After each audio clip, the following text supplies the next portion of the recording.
Mi esposa tomó el fondo universitario de nuestra hija para dárselo a su nuevo novio, así que me aseguré de que lo pagara caro. Todo comenzó hace un año, cuando empecé a notar que mi esposa estaba distante. Al principio, pensé que era estrés por su trabajo. Siempre había sido una persona ocupada, pero últimamente parecía más interesada en estar fuera de casa que en pasar tiempo con nuestra hija y conmigo.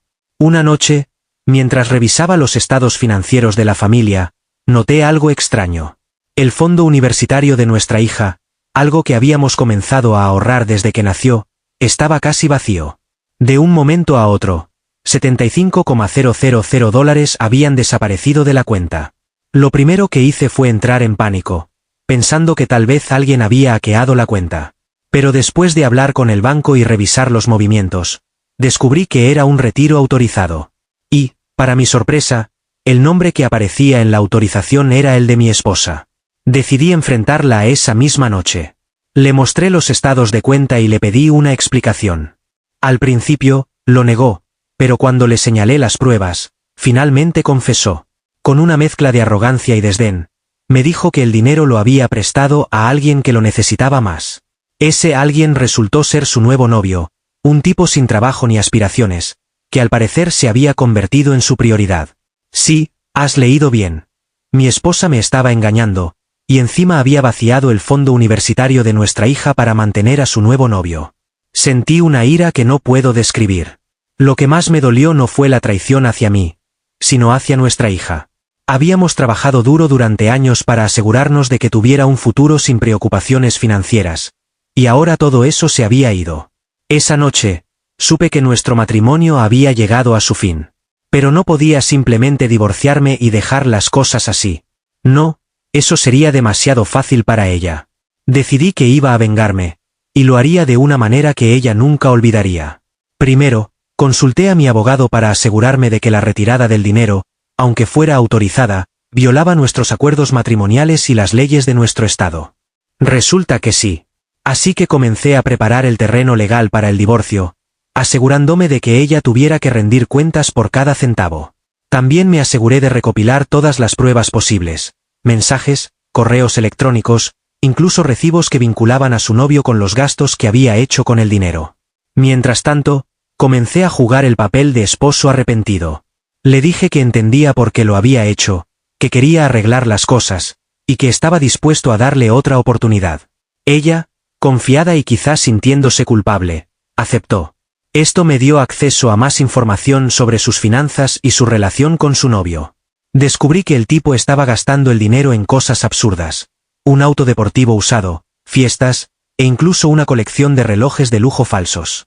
Una vez que tuve todo lo que necesitaba, puse en marcha mi plan. Vendí algunas propiedades conjuntas, transferí el dinero a una cuenta a nombre de nuestra hija, y bloqueé el acceso de mi esposa a cualquier fondo familiar. Luego, la confronté por última vez, pero esta vez delante de nuestra hija y de sus padres. Expliqué con lujo de detalle lo que había hecho, cómo había traicionado no solo a mí, sino también a nuestra hija, y cómo había malgastado el dinero que habíamos ahorrado para su futuro. Fue devastador para ella, y profundamente humillante. Esa fue la última vez que hablé con ella. Desde entonces, corté todo contacto y me aseguré de que, legalmente, no pudiera acercarse a nuestra hija. ¿Mi hija? Afortunadamente, tiene todo lo que necesita. Me aseguré de recuperar el dinero perdido y de que ella nunca tenga que preocuparse por su educación. Pero mi ex esposa.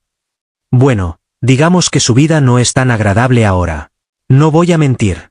Después de cortar todo contacto con mi ex esposa, me sentí liberado. Durante años había intentado justificar sus cambios de humor, su actitud distante y su creciente frialdad. Había culpado al estrés, a las responsabilidades, incluso a mí mismo. Pero ahora todo estaba claro. No era yo el problema, era ella. La venganza que planeé no fue solo para proteger a mi hija, sino también para recordarme que merecíamos algo mejor. Mi ex esposa, por otro lado, no aceptó su destino tan fácilmente. Durante semanas intentó contactarme, al principio con mensajes furiosos, luego con súplicas. Decía que todo había sido un error, que no sabía lo que estaba haciendo, que el novio la había manipulado. Pero yo ya no creía en sus palabras. Había aprendido, demasiado tarde quizá, que sus disculpas siempre venían cargadas de excusas y mentiras. De vez en cuando me llegaban rumores sobre ella. Una amiga en común me contó que el novio la había dejado tan pronto como se quedó sin dinero.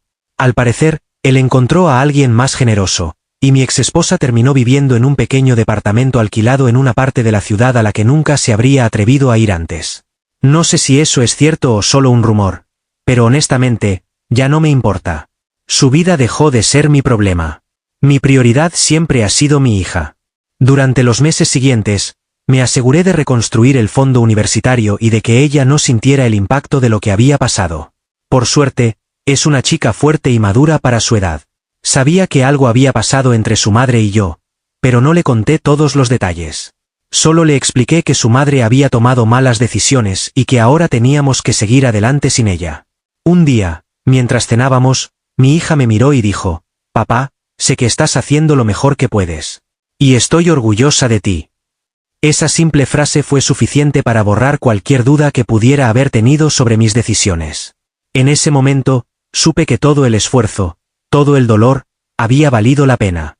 Sin embargo, no todo terminó ahí. Unos meses después del divorcio, recibí una notificación del abogado de mi exesposa. Estaba demandándome por una supuesta división injusta de bienes. Decía que había actuado de mala fe al vender las propiedades conjuntas y transferir el dinero a nuestra hija. Por suerte, tenía pruebas sólidas de que todo lo que había hecho estaba dentro de los límites legales, y más importante aún, moralmente correcto. La demanda fue desestimada rápidamente, pero dejó algo claro. Mi exesposa no estaba dispuesta a aceptar las consecuencias de sus actos. A pesar de todo, decidí no dedicar más energía a odiarla. El rencor es como un veneno que solo te destruye a ti mismo. Así que me concentré en mi hija, en mi trabajo y en reconstruir mi vida.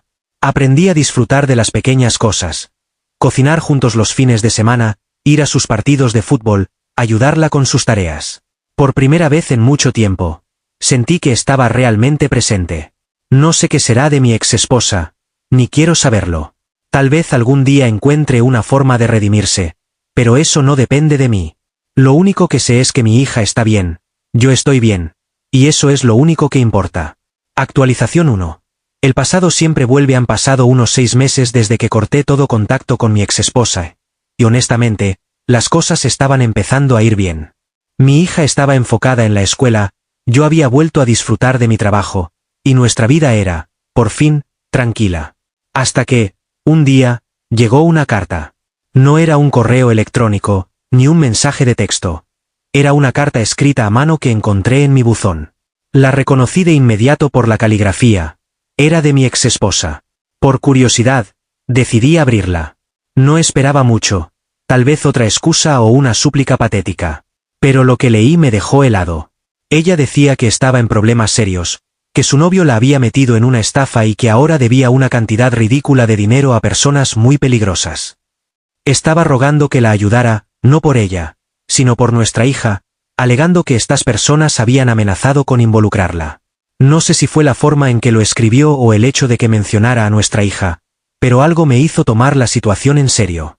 Contraté a un investigador privado para averiguar si lo que decía era cierto.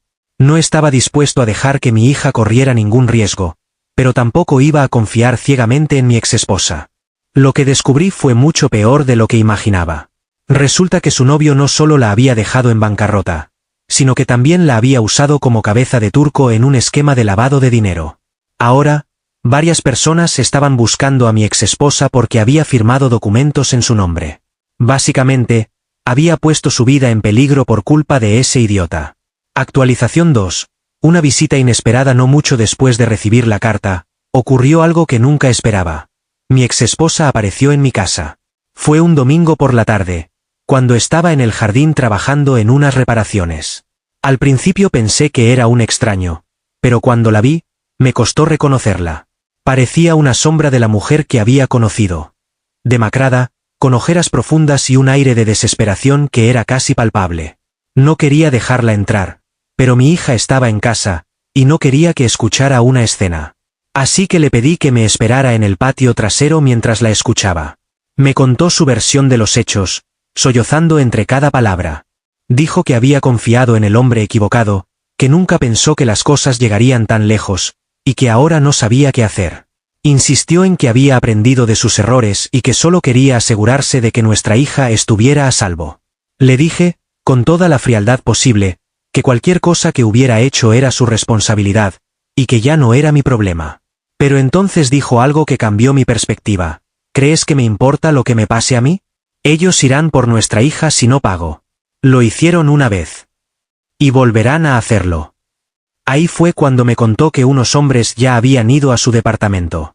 La habían amenazado con llevarse algo que le importara si no pagaba. Aunque estaba furioso con ella, no podía ignorar el riesgo para nuestra hija. Actualización 3. Tomando el control después de mucho pensarlo, decidí involucrarme, pero solo para proteger a mi hija.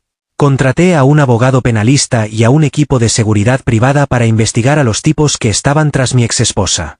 Descubrimos que, efectivamente, eran miembros de una pequeña red criminal, pero tenían un historial de ir más allá de amenazas. Por suerte, al contar con pruebas legales y apoyo, logramos poner una orden de alejamiento y notificar a las autoridades. También logré transferir a mi hija a otra escuela y mudarnos temporalmente a una casa fuera de la ciudad mientras se solucionaba todo. Mi exesposa, en cambio, no tenía dónde ir. A pesar de todo lo que me había hecho, no podía dejarla desamparada, así que acepté pagarle un lugar para vivir mientras resolvía sus asuntos legales. Pero eso sí, dejé claro que era por nuestra hija y no por ella. Actualización 4. El cierre que no buscaba unos meses después, recibí una llamada de su abogado. Mi exesposa estaba negociando con las autoridades, entregando información sobre la red criminal a cambio de inmunidad. Para mi sorpresa, parte de esa información incluía detalles que también podían comprometerla a ella. Básicamente, estaba arriesgando su libertad para asegurarse de que nuestra hija estuviera segura. No voy a mentir, me dejó confundido. Por primera vez en años, parecía que estaba tratando de hacer algo bien, aunque fuera tarde. Ahora, vivimos en un estado de tregua.